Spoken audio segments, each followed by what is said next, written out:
দুঃখিত, এক মিনিট অপেক্ষা করুন।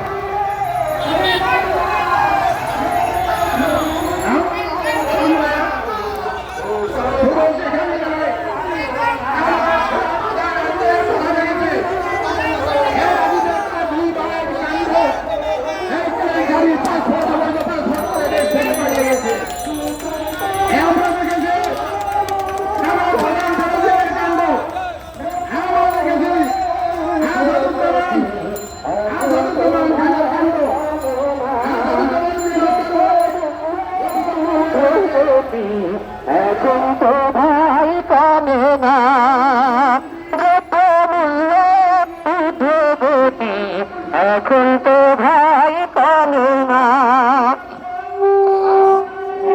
চাল ডাল তেলের দাম কমাতে হবে, কমিয়ে দেয়। চাল ডাল তেলের দাম, চাল ডাল তেলের দাম,